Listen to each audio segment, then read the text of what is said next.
Welcome to Perceptions Today. It is UK date 26th of July 2023, Twitter Space Chat 55, with the music artist Marieme discussing life, music, and consciousness. Remember, this is being recorded and streamed to YouTube for Perceptions Today podcast. Be aware not to actually divulge personal information. Perceptions Today is all about contemplating consciousness topics in thoughtful discussions. I am your host, Paul. Your co-host is Melissa. Good morning, everybody. I hope you're well. Looking forward to today's topic. From Centered Awareness. And we also have in the room, but having a few technical issues, Ian D.W. Hawkins, who will say hello later on at some point when the invite gets picked up. But our aim is to actually reach people who have got questions and looking at experiences and researchers, trying to provoke new ways for us to view and understand consciousness topics. We actually have more events which are being planned. And if you want to be kept up to date with these, then obviously you would best to join our newsletter, which is at all one word, perceptionstoday.com. Also, while you're there, you can actually check the other events page, which will also show what's going on. We also have other social media sites, which you can click onto and find from there. If you like the content that's being discussed here, you can leave a comment on the Perceptions Today Twitter account or other areas, or even subscribe to the podcast and leave us reviews there in Spotify. If you want to be involved with the people that are looking into all these different areas, then get onto any of our social media sites and talk to ourselves or the actual people in the Twitter group and the community that we're building. We are actually looking at building a group of people who want to look at ways of doing things. We do have a dowsing experiment where we're going to get people together and get that sorted. So, without further ado, get ready to welcome a truly remarkable artist to Perceptions Today, introducing Marieme, a visionary singer-songwriter whose music merges soulful sounds with thought-provoking lyrics, and with a voice that exudes power and vulnerability. Marieme takes us on an introspective journey exploring the depths of human experience. Her melodic creations resonate with emotional resonance, inspiring listeners to embrace their own unique path of self-discovery. Join us as we delve into the musical tapestry and Marieme, where consciousness meets creativity and extraordinary insights are unlocked. Welcome, Marieme, to Perceptions Today. Hi, thanks for having me. Hi, everybody. It's been great. The fact that you reached out to us and wanted to come and delve into this and give your own perspective on your journey has been fantastic. And one of the best things that I can tell people is that when they go to your website, and again, it's quite easy to find just typing in M-A-I-R-E-M-E and then music, you will find that your tagline is great. Please tell the people what your tagline is on there. My tagline is consciousness is the new rock and roll. And I just think that is fantastic. When obviously Marieme came to talk to myself and sort this out as a bit, it was just amazing, the connection points on this. If you would like to just go briefly over your bio, because obviously there are many great places that you've given interviews on the net, as well as YouTube, as well as your song category list is fantastic. So if you go through that, then we'll go into the kind of structure of the conversation that we're going to have. And if at any point people want to ask a question, raise a hand and request that, and we'll go from there. All right, cool. So my name is Marieme, and I'm really happy to be talking to you guys today. So the reason why I actually even have that tagline is because this one time in New York, I went to this talk with this guy named Johnny Podell, who used to be like an agent back in the days for people in Hollywood. And he said that line, and I'd taken it on as my moniker because it made so much sense to me that, you know, for us to be in a better place as humanity, we need to be more conscious and aware of our actions. And I thought it was cool because what it said to me was that, you know, you're dealing with your stuff instead of chasing it away, which is kind of what rock and roll is, you know, using all these things to chase things away, kind of, you know, the drugs and the whole rock and roll lifestyle. It's not very like an aware lifestyle. So I just wanted to usher in a new age of just being conscious about the things we do. And I know music is very powerful because it saved my life on many times. And so I was like, the medium that I have now is the best way to relay that message. Most definitely, because when we've been looking at how people have been able to use different coping methods, music is a fantastic one because, one, it's an inspiring event, and also you can bring yourself up from periods of emotional, let's say, low points. And again, if you combine that with dance as well, you'll get that kind of dopamine hit if you're getting the right results from it. You agree or not? For sure. For sure. And just seeing who's come into the room is Jonah, the host of the Blue Collar podcast, which is great to see him there as well. He is worthwhile going to follow and talk to. One of the songs that I saw within your list and has got great lyrics is obviously your manifesto, which is fantastic. And I recommend people to go and listen to that. You're still obviously bringing that forward because obviously that was done a while back. Yeah, that was done a long time ago, like in 2016-ish about. But that was right after I went to Peru and did like a big journey.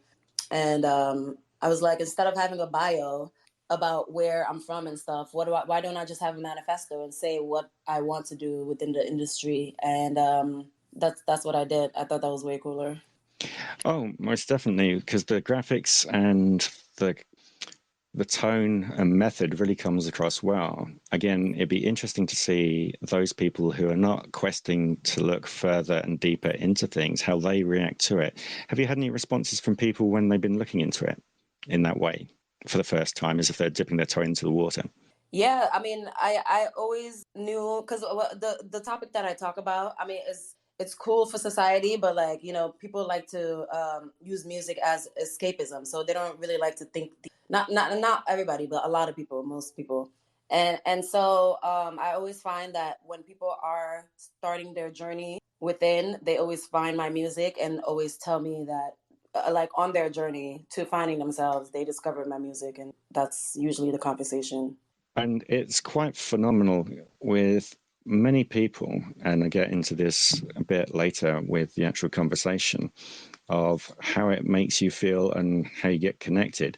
When do you think you first really started thinking about how consciousness was? Was it in childhood or later on?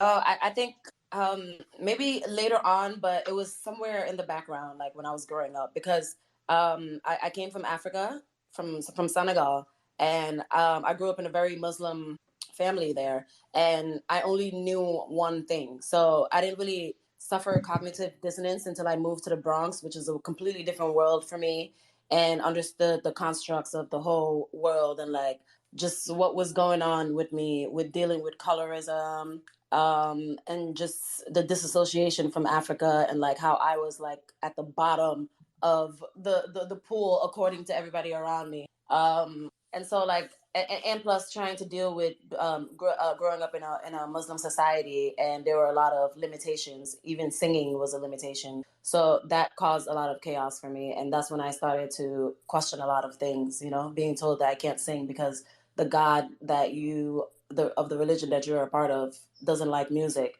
So that was just very difficult. So that's when I started questioning a lot of things with the religion aspect of my life.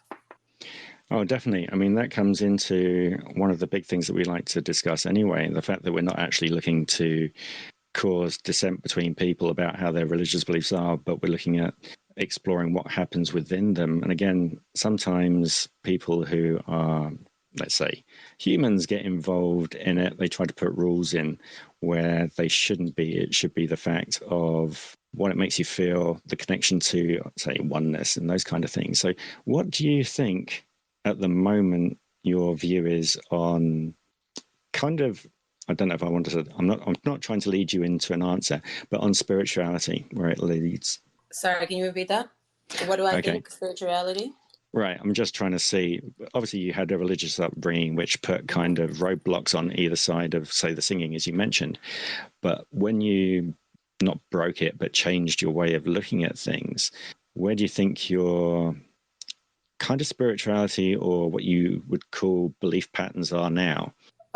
Yeah, I mean, I had to reconstruct my or like unlearn everything that I did learn so that I can even try to create new pathways to understanding that there are different religions, you know, and that there are different ways of thinking. So, how was it broken down? I mean, like I always felt like I was spiritual, and so I looked for spiritual things to help with the healing process of just the rearranging of thoughts and and like just everything that I learned before. So I don't know. I guess I kind of wanted to just look at different cultures and how they did religion and try to understand the source of religion to begin with. I think that's what was like the most fundamental thing. Definitely. And do you feel there is a core something that you're attaching to anyway, through music and through the way that you've changed your life? Yes, I feel like I through all my journeys through psychedelics and everything, like doing ayahuasca in the jungle and like just meditating and just delving more into a more honest source. I feel like I abide by the law of love, and I mean it's not like it sounds cliche, but that is the law of the universe. And within that law, like there's nature, and nature is violent. It's not like amazing. Not everything is amazing, but that's the law, and it just means like I guess honoring the universe and the cycles. If that makes sense. It does. I'm probably going to ask you further questions going back into your psychedelics bit, but I'm just kind of obviously going through into the early part of you just so people get a good understanding. As I said to you before in a previous conversation, was I'm looking to do something different of delving into yourself and the way that you think compared to just having a musical kind of conversation, because it's always fascinating to us. And again, we've got Melissa here with a question, which is good. Yeah, I was just curious, Marianne, about your ayahuasca experience coming from the belief system that you were born into. What kind of an experience did you have during your ayahuasca? Interesting. Yeah, no, I had like many crazy experiences. I think because for me, I mean, I don't know if everybody thinks this way, but I'm sure a lot of people don't. But for me, I had a vision when I was very young. I this before, I mean, like I was like in my teens, maybe, or even younger, where I was asking my mother a question, and my mom said, "You don't question it. That's what God said."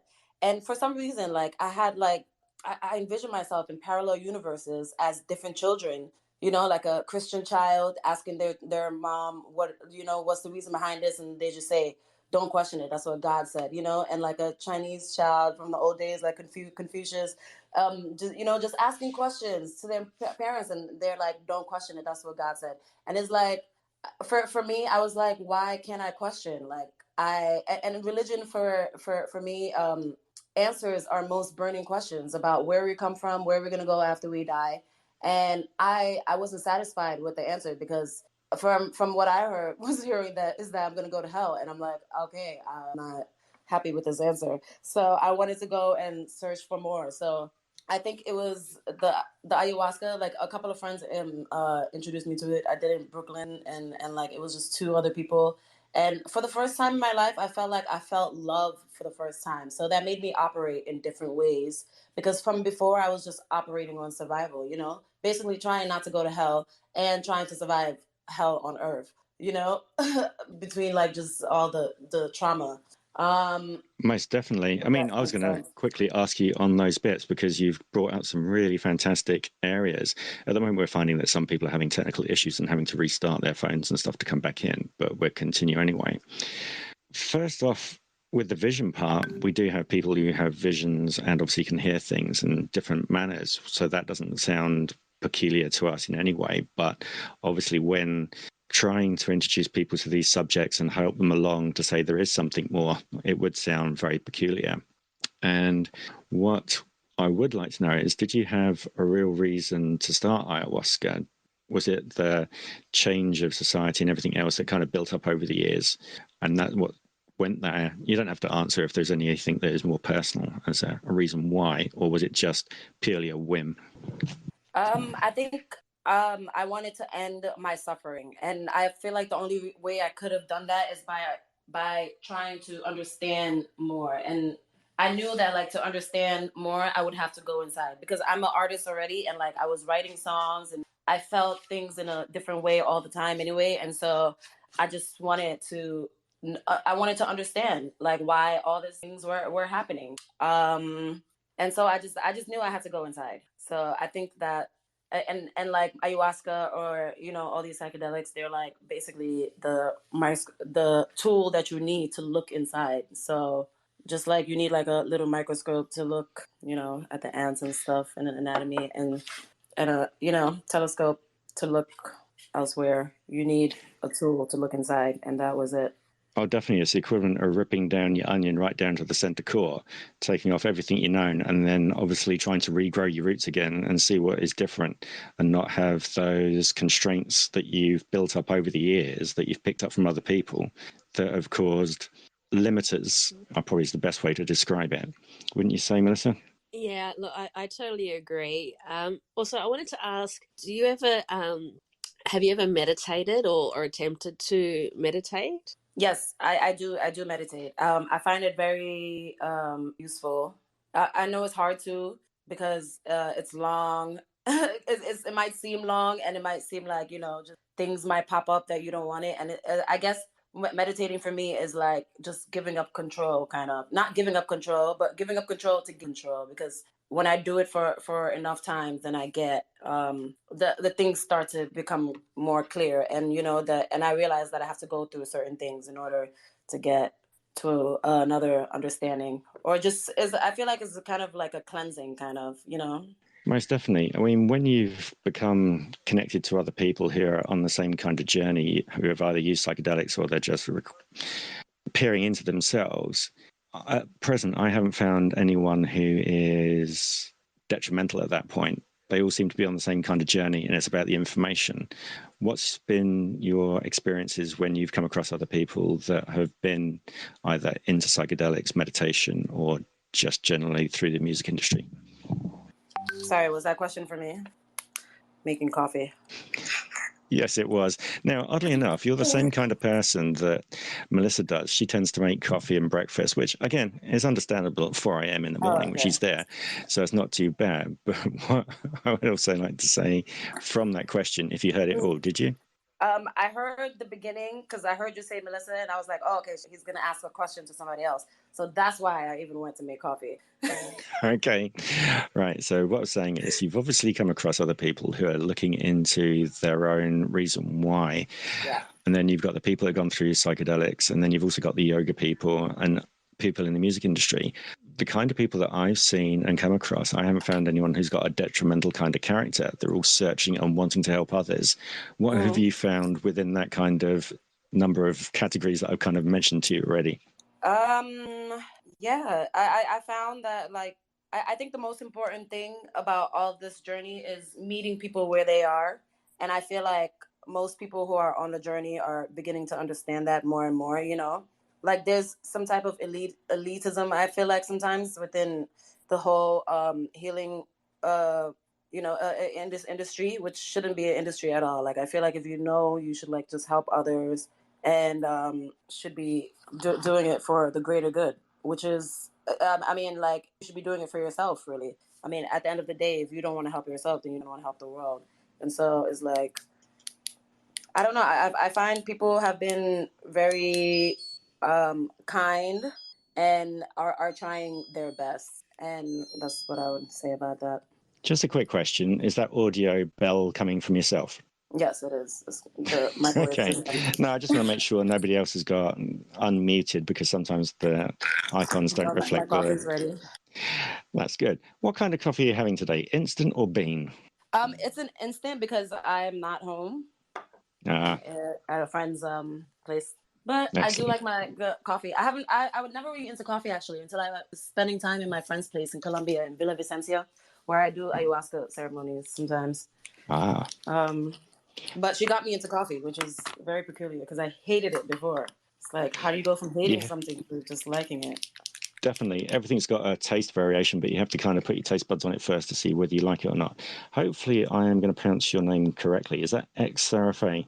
Yes, it's just Serafe, but I put the X there just because of the Twitter and the X thing. But I wanted to say, well, first of all, I want to say that you're a really good host. Thank you. Today, I don't know what your name is, but It's I Paul, want to by the learn way. how to Paul. do and that. And I love that. I love how you're doing this. And Marieme, hi.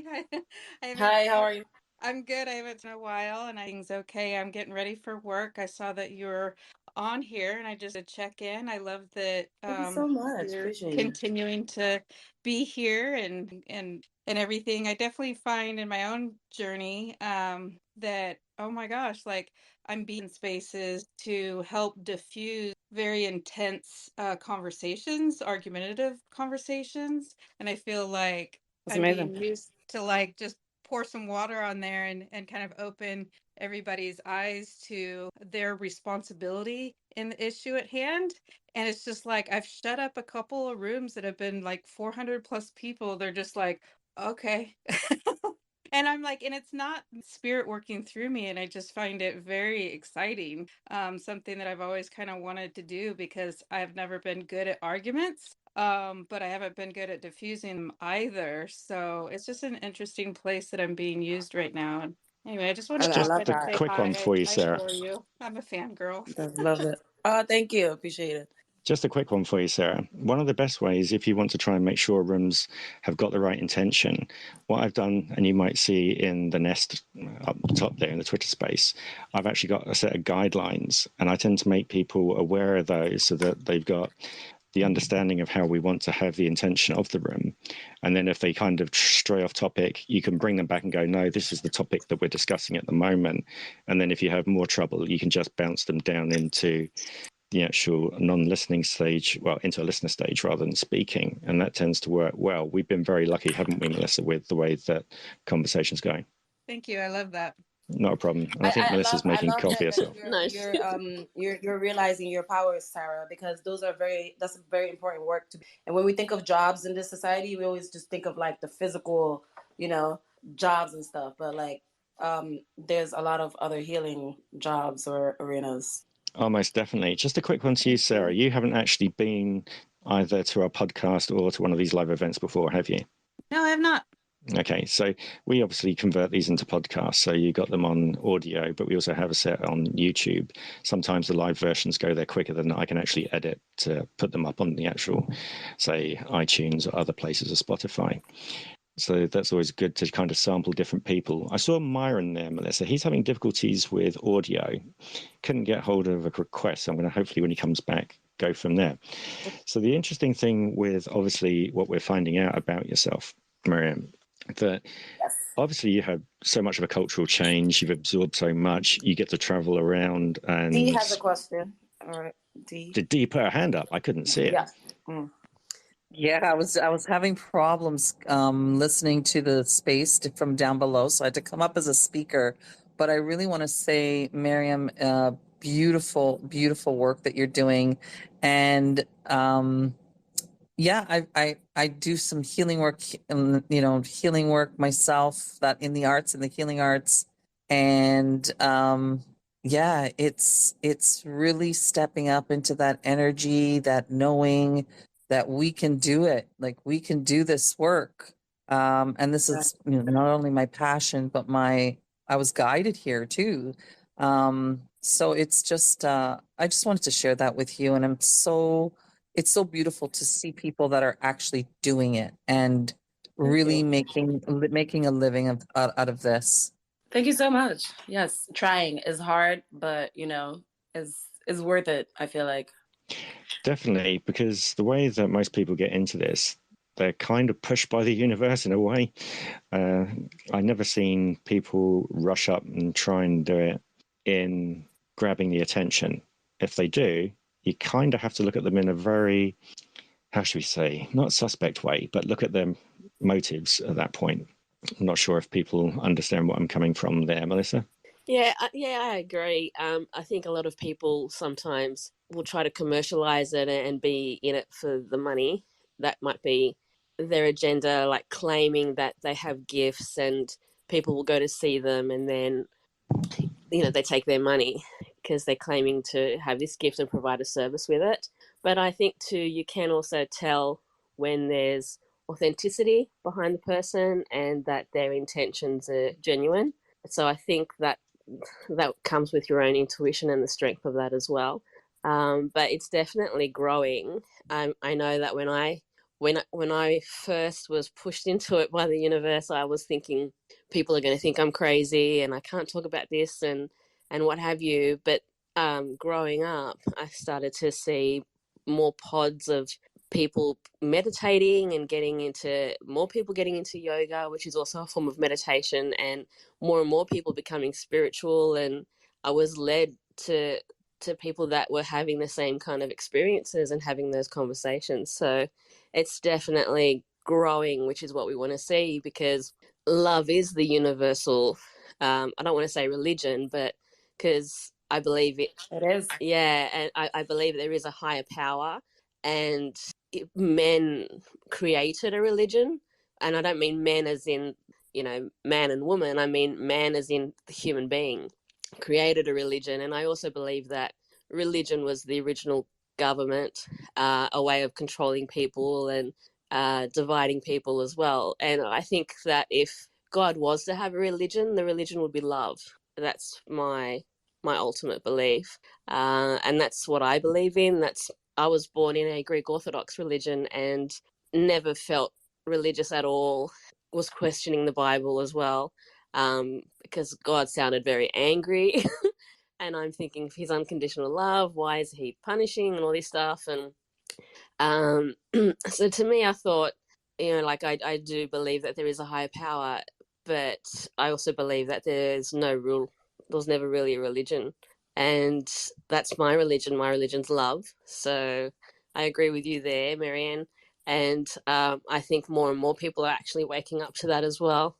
Yeah, for sure. I mean, everything we see in society is because of love. Like, the reason why I do anything or don't do something is because I can break it down to the amount of love I feel for myself or to myself, people feel for me, etc. Like, just what it is. This is good, because it's going to lead on to the superb question that I've been putting together. If people do have questions, obviously raise their hands. And if I don't see them, Melissa will try and tell me that the hands are raised, because it's being a bit peculiar at the moment. Myron, I've sent you the invite to talk, and hopefully you can pick it up. If not, request the mic to me for yourself, and then I'll give you that, or Melissa will. I've been sending them to you, and they're not kind of coming through. Sorry, Paul. So, Marieme. Sorry, just letting you know that I'm also having difficulties inviting people to speak. Like, I was trying before with Ian and again with Myron, and it doesn't seem to be sending the invitation to speak. So if anyone wants to speak, please definitely just send the invite, send the request, and I just request it. Yeah. So we'll get through this easily. So, Marieme, going back to it, and we're talking about the fact of probably looking at how intuition has moved you to where you are, because obviously, as I was mentioning about, you've experienced many cultures, you've been across the globe singing and talking to different people.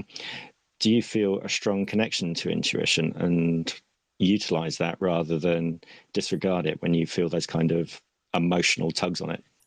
Yeah, I'm very strong on intuition, because at the end of the day, like, I trust in my checkpoints that I've created for myself throughout my life to do vibe checks, energy check, frequency check, subconsciously, And so I think the key is trusting in the pathways that you have created to tune your antenna, I guess. Oh, most definitely. I've explained before in other places, but I used to have a bit where my stomach would have flipped when I was having a decision to make between one or two things. And normally, if I had that kind of, don't want to do it kind of routine, it was a kick in the brain to say, no, you got to try and do it and see where it goes from there. And normally it's put me in the right position to either connect with people, because sometimes when you're in an environment, you don't always feel that you want to talk to certain people, but then suddenly you'll get this real kind of magnetic want to chat to them and know you need to talk to them. And I was wondering if you have the same kind of thing.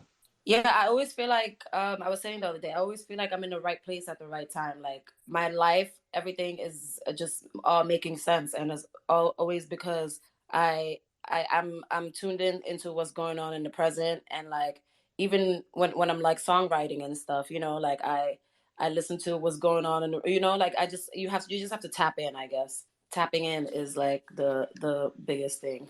Oh, it works so well on that point. And again, it's bizarre. The closer you are to somebody in real life, as in, 3-foot kind of routine, you will get to know about them pretty quickly. And again, there's the Heart Math Institute, which says that obviously your heart produces a magnetic kind of electrical wave in a 360 sphere of about 3 foot away from yourself. And that is always fascinating. I didn't know about this until a few years back, but then obviously when I've been looking back on how I've interacted with people, sometimes you realize the closer you get to someone, the closer the vibe is either good or bad. And that has always been one of the key things that I've had as a guideline for people. Yeah, I've just sent the invite to Myron, and hopefully you can pick it up from there, or just request it by clicking on the mic, Myron. Alexi, just check for us that you can actually click on the mic to see if we can actually see it, or Jonah or Sarah, because I know, Sarah, you've already got one already, but that's the way that it goes. When we start taking this into the musical point of view, when you're singing, and obviously you're getting that kind of vibe, whether it be on your own or within, say, an environment or a studio, do you start feeling like you're connected to something else? Yeah, for sure. I feel like my most amazing songs have been when I'm just honoring the vibes and the energy of the room, as opposed to trying to make it make something. You know what I mean? Oh, most definitely. If you try to force something, it's peculiar. It's very much instantaneous as it comes through to you. We've been talking to musical artists as well, having a bit of audio issues at that point. Didn't want to cough on this particular event. And we've been talking to people like Rick Delaware, who is a jazz musician who does a lot of improvisational work. And again, Myron Dahl, who is obviously musical himself. Myron's got synesthesia, which he feels connections and gets information from while he's doing that. And again, he also has seizures where, again, information comes to himself. And when Rick Delaware is improvising on the piano, he is just really says he's connected to something else, and he doesn't know the forethought of where all the notes are coming from or what he's going to be singing. So that's one of those things which I think is amazing when you're in that state and flow. Yeah, it's definitely a flow state for sure. Do all these ideas and stuff are the realm of possibility, I guess. You enter a realm of possibility, I guess, and you just got to catch it. Oh, definitely. When we've been talking around the fact of how universes are created and information is stored, there's a beautiful one that was basically the simple bit on Stephen Hawking's one is, if you imagine a glass, and obviously it's a cylindrical one, you put water in it, and then you put a little bit of dishwater in it, and then you throw in a straw. The first bubble you blow is all those possibilities for a universe. The second bubble that's inside it is another universe with another lot of possibilities. And when that bursts, it puts that information into the first. So if you kept doing that for like 60 bubbles in there, you wouldn't believe how much information there is in there. But you're part of that information. And at some point, when you're disconnected from your 9 to 5 kind of thinking, or pushed into an emotional state, you might pick up on the information of something that's already happened, but you're thinking it's either a dream or intuition, but it has actually been there and done. Have you come across that kind of thinking before, Marieme? Explain again, sorry, you rephrase that. Okay. So the best way is to think, if you've got a first universe, you've got loads of possibilities of everything that's ever gone on. So there's you with freckles in certain spots on your body, there's certain people you've spoken to, so there's probabilities all over the place. So, for example, when they thought universes might be being created at the very beginning, which again, for me, it's a bit of a paradox, because where do you get something in the first place if you've got nothing? But if you stick with this kind of idea that the bubble comes up with the first probability in that glass, the second bubble inside that bubble has got new probabilities, but when it bursts, it puts all those probabilities into the first bubble. So that could happen like 60 bubbles into one massive bubble. Okay, so they're inside of each other, not outside. Okay. So that when you're dreaming, you might be thinking that it's imagination, but you might be tapping a source where there's all this information that you could utilize. Or when you get to the flow state, you pick it up from there and you go, well, I'm not channeling it, but you're picking it up from a state when it was a possibility of you that wrote it either in another realm or something else. It's that kind of theories, but it's very flexible in the way that it could be utilized. Yeah, that's an interesting concept. Yeah, I mean, it makes sense. I feel like with every choice we make comes infinite possibility, and it's just, I guess your choices narrow it down. And even so, as most people have known within this environment, that even if you have the Big Bang, you're interconnected with everything anyway because you came from the same source. The Right. fact is, sorry? No, I said right. No. So even now, you're not actually a solid object. There is gaps between you. So there's everything flowing between you. And it's really interesting how consciousness is actually rooted into your body. We might just be like antennae where there's a frequency going out and then you're picked up into this body, you go through, get the experience. When you die, you put that experience back to wherever the origin point is. And again, you get this with transplant patients who've had kidneys removed and put into somebody else, that when they've had no information about the donor, the other one's picking up on emotional content or cravings and things like that of the other person. So it's really fascinating areas of research. Yeah, that is very fascinating. I definitely want to delve more into that because I mean, it's interesting that you even say that because I've been speaking to a lot of people about, you know, DMT being the spirit molecule and maybe like the portal to consciousness, but that's like a whole nother thing.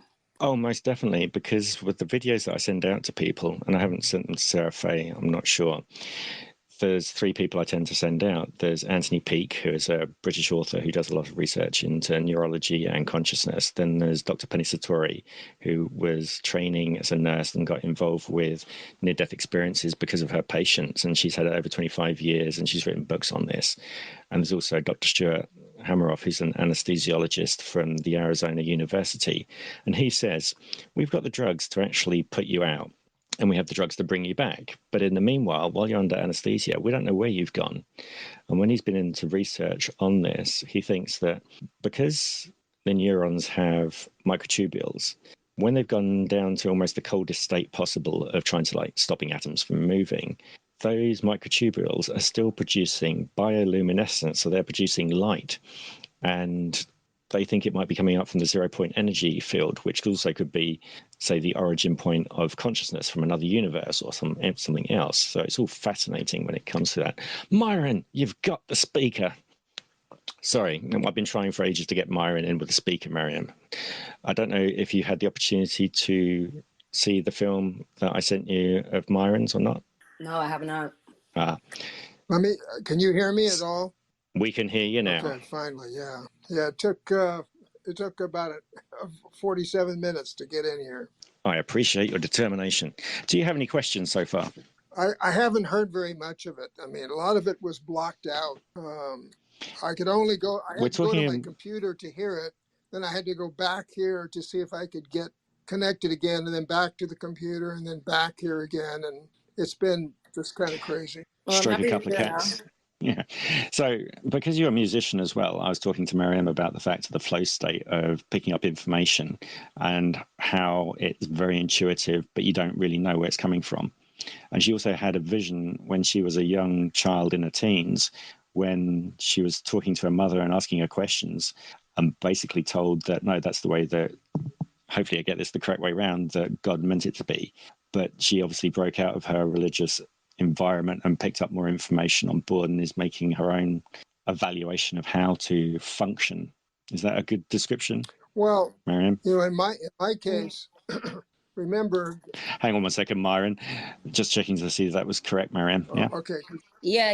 So I had a vision hearing of being other people, you know. So I guess I don't know, like just that was right. I would say this. Okay. So Myron, can you hear us now properly? No, you're actually breaking up when you speak. She's not, but you are. Hang on 1 second. I will mute myself, unplug my mic, and then hopefully come back. Melissa, take a question. Go for it, Myron. Okay, let's see what happens. Well, I wanted to talk a little bit about the music thing because when I went into my coma when I was 4 and my whole memory was wiped out, the only thing that wasn't wiped out was music. I could play the piano before the coma, at 4, and after. So now music is another part of the brain than cognitive and speaking and memory and all that stuff.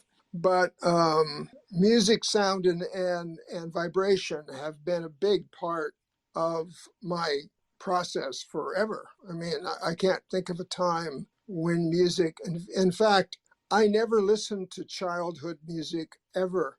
I was never interested in it. I remember my parents bought me some children's stuff, and I just never listened to it. I thought it was silly. And that was when I was 5 and 6. And I started listening to KUSC, which is a radio station here in LA.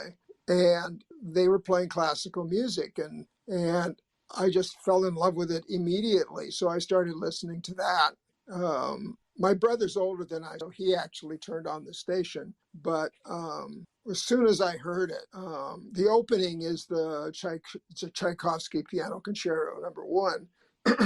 And as soon as I heard that, I was just in love with it. And the sound of it and the meaning of it was clear to me. I mean, it was just like somebody had opened a door. And my visionary stuff, which is I've turned into visual art, is an entirely different kind of process than the auditory one, which is music. Now I have synesthesia, so if I hear B flat, I see blue. So if you look at my paintings, there's blue all over the place. Not because That's I'm hearing amazing. B flat, but I must be because I listen to music 24/7. If I'm awake, I'm listening to music. So I have to bounce in there, Myron, on something which is going to make you kind of quiver at this point. Marieme, explain the color in your hair and what you've said before on YouTube videos, because of my research, this really resonates. Yeah, my hair is blue. And explain the feeling it gives you for having blue in your hair. Oh yeah. The reason why I chose blue was because I used to be teased about my skin color all the time, and when choosing a color for my hair, I wanted to accentuate my skin the most, and blue was the magical color, I guess. The reason why I say that is we've got so many people who have either had visions or trauma, or in psychedelic states have been exposed to a lot of blue without them wanting it to happen, which is phenomenal. Now, in physics, the blue light, if I'm getting this in the correct order, is the fastest speed of light. Yeah. And when you're looking down at the red zone, that's the slowest area of vibration. So you got those kind of things going on. And when sometimes these people are in these states, like Myron might be seeing B flat, and the synesthesia with the blue, and other people are seeing that, they might be having a different experience to time as well. And we're seeing other things. And it's really kind of a key point to what we found in the last couple of years, hasn't it, Myron? yeah, I mean, it's been, you know, the whole music thing, which is not discussed very much for some reason. I don't understand why, like, people don't even discuss where music comes from. And I'm talking about psychologically, where it comes from. Why we pick certain pitches and why do they resonate a certain kind of way? And are they downloaded from some other source? Bach was asked one time where he got his ideas for his music, and he said that he couldn't even shut off the ideas. That there's no way he could write them all down. This is Johann Sebastian Bach, the father, and so he, from a very early age, like Mozart, was hearing sounds in his brain that he didn't know the source of. He didn't know why he was hearing them, but he instantly connected to the vibration that he was getting. And for some reason, this discussion has been eliminated from metaphysics. I don't know why, except that everybody does musical events and drumming events and flute events and raga events and all kinds of stuff, but they never talk about why this even occurs. I happen to that early music and visual art help to develop the neocortex in the front of the brain. And the more that we imagine things, either vibration, sound, like bird calls and things, and or visual, like cave paintings and stuff, the more material appeared in the frontal lobe. And that's part of the creative process in my mind. So it's interesting that everybody says they like music. Well, not everybody. My dad didn't like music, but most people like music of one kind or another. Probably the kind of music that they grew up with, and influenced them when they were dating and when they were young, and then that they just listened to that the rest of their lives. But the sound of certain instruments, in my case, when I heard a string instrument like the violin, it just knocked me flat. I mean, I had to start playing the violin immediately. And I was like 6 at that time. So I had a half-size violin. Yeah, I couldn't play a full size. And I was already playing the piano anyway. But my point was, and I'll end this with my point is that cosmic sounds, vibrations, come from distances light years away. I hear music on Celcon, and I don't know if I want to go through what that is, but I hear it in other places, other planets. Let's put it that way. And the vibrations are different because the magnetism and the atmosphere is different. And Hello. Hopefully we got people back again. Yes, we're back on. Superb. I'd like to hear a bit of sound. I got booted out. I could hear everybody, but I couldn't interact, no matter what I did. Beautifully done. Right, there's the audio recording, so it works okay. Apart from the glitch so far, are you happy with what's going on, Marieme? Yeah, I was enjoying the conversation. And then it just gets whipped away at the most crucial point. Right, I'm just trying to see if I can spot Melissa. And hopefully I should be able to. Myron, can you hear me? Take the microphone. How much time have you still got, Marieme? I have like 30 minutes. Excellent, good. So we can go through some good bits. The fact of the music connection is very fascinating with what we've heard with people. Did Myron tell you that himself and a few others that we've talked to, they can't turn the music off? It's constant in their own heads. Oh yeah, for sure. Music is always in there somewhere. We're not talking remembering it. We're talking about literally it is a soundtrack that is unstoppable. So how's it with yourself? Yeah, it's the same way too. Like, I don't know. I'm always bopping my head. I always hear music everywhere. I mean, it's always inside. Right. Yeah, even when I'm sleeping. I'm going to deep dive into that one. We're actually recording still, so I'm utilizing this part of the conversation until other people turn up, if they are able to turn up, because there seems to be some issues today. When I know, obviously, it might be different ways of describing it. Being brought up, did you suffer any physical trauma, as in spine or head, at any point? No. And obviously you've had disjointed bits of growing up because obviously being transplanted into other cultures and going through there. This almost kind of puts you into the liminal state. You're familiar with the liminal state? No, what is that? Okay. So the liminal state is, most people have a 9 to 5 kind of routine. They get up and they repeat the same process most of the time. When you're in a liminal state, it's the equivalent of having everything disrupted and you're more kind of open to experience. So, for example, if you go through a divorce, if you're moving house or you've broken a limb or something that's going on with a health scare and things like that, where you can't do things, your, let's say, filters that have been on your body, if we think of them like an onion layer, have been removed, and you're so sensitive to picking up other things that will be either emotional content or information from somewhere else or just visions.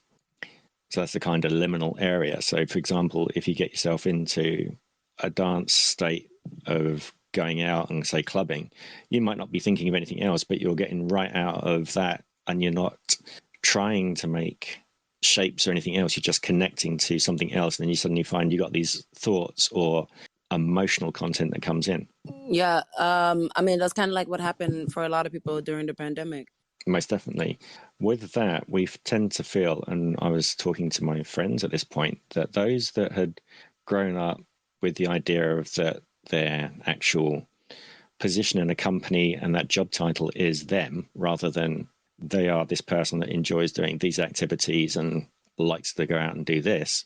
Those people with the job titles, because they couldn't utilize them because they were, say, at home or in another environment, they lost their identity and they had to they had to find their identity, where most others who have gone through things have already created their identity and don't rely on having a job title as an identity, if that makes sense. Yes, that makes sense. Yeah. And it's interesting to see how quick people change with that.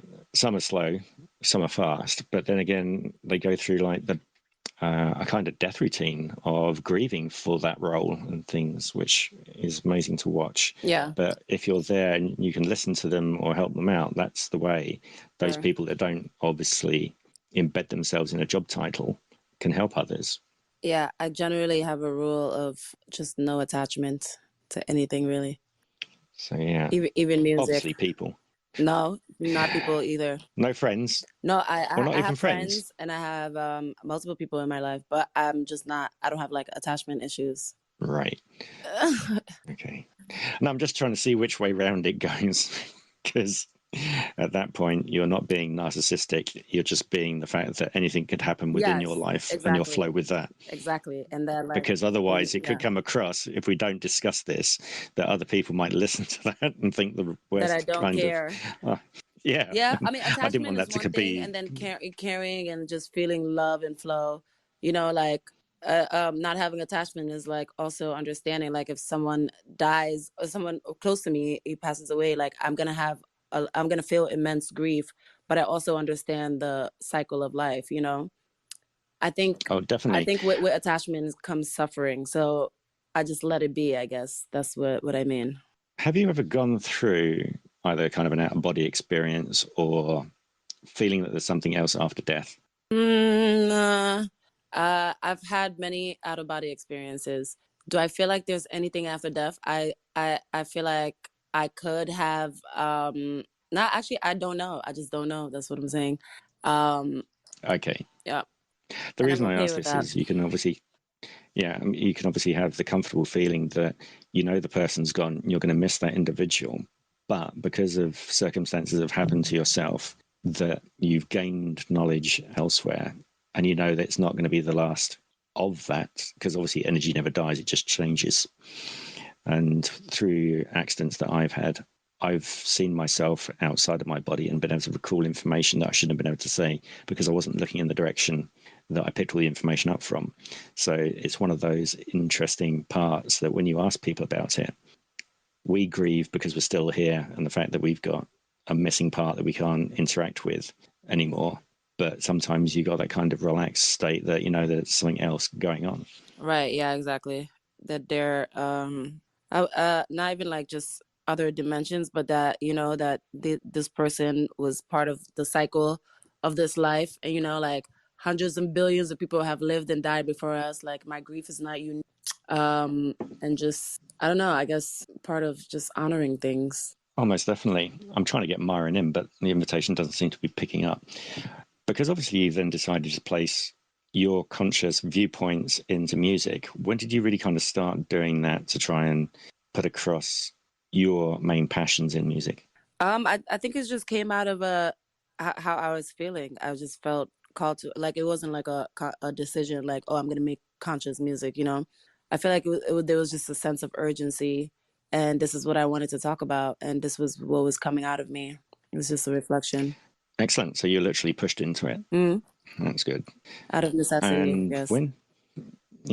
Because obviously you went through different ways of sampling psychedelics to see and help yourself. Yep. From that bit. Is there something that you could mention of what they've helped you with when you've done it? Obviously, the way that you've been doing psychedelics is in a safe way, not being stupid with things. What is one of the benefits that you've got that's helped one of the conditions that you had before, if that makes sense? Just seeing things from my perspective and my perspective only, and realizing that, you know, everybody has their own truth, and I can't dismiss anybody else's truth. And that there is, although we have our own individual experiences, there is one truth to align with, you know, and that's what I've been trying to find in life. As long as obviously that person isn't going to harm themselves with that, you don't interfere until that point, because obviously those things, if they don't align with yourself and they don't hurt anybody else, those people can believe that at that point, which is not a problem. You can still be friends with those kind of people. Yeah, for sure. Yes. Yeah. You have to meet people where they are, because a lot of people have been gracious towards me and showed me compassion and and showed me different ways of life, and like and saw potential in me. So if I can give myself self-doubt, like I should extend that to everybody else. And that's where it all goes into, like doing the work on yourself, because how you treat yourself is how you'll treat others. So I understood my exterior has to come from within. So I try to go in. And obviously, since you've been looking and going that way, have you come across any people that you would recommend to look at, or any books or video content, or have you just been absorbing as you go along?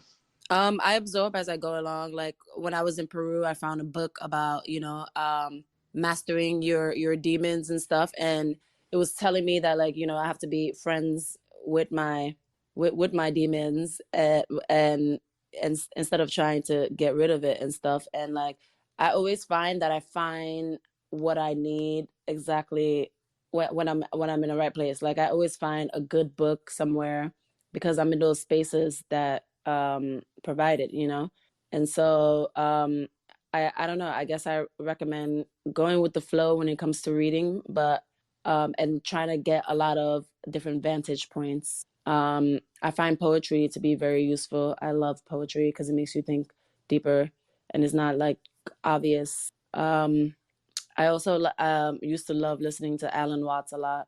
I love his philosophy on life. Oh, most definitely. And again, Myron would agree with you on the fact that you have to confront what's going on at some point within your life to make amends with it so that you can actually move forward. And again, with what he's gone through, he's found that the forgiveness part is also a large part on there. And then after that, there's obviously that weight being lifted off his shoulders in manner of speaking with these things, which is always fascinating. And again, Alan Watts is always great as a viewpoint to stimulate the imagination, to get you into another state of thinking.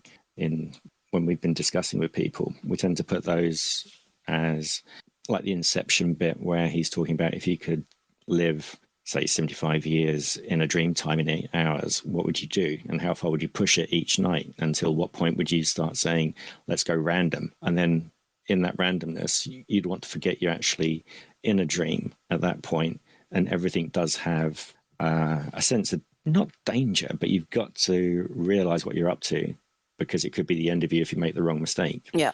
And that's a fascinating one. It's really good on the point of view that we're going obviously deep on this, and we were just going to do a surface area on the conversation, which is fantastic. There are obviously massive experiences that are really changing for individuals. Have you found anyone that's really connected you to somebody else on the consciousness journey or not? Yeah, I find a lot of people actually within my circles. I go to events that really just, I don't know, that are surrounded by people who are doing the work in different industries in different ways. So like the Summit series, and just or like hooking up with Paul Stamets. I actually haven't spoken to him, but because I had events the same time that his stuff was going on. But we were part of a conference together where they invite, people that they think are moving, consciousness and making a wave for humanity. And so they invited me to sing. Yeah. Sorry, I was going to ask you, is there video footage or audio footage of that interaction or not? No. I wanted to go to his talks, but I wasn't able to because I had to sing at the same time. But we were in the same place, and so like I was intending to the whole time. So I met people around who are of that caliber.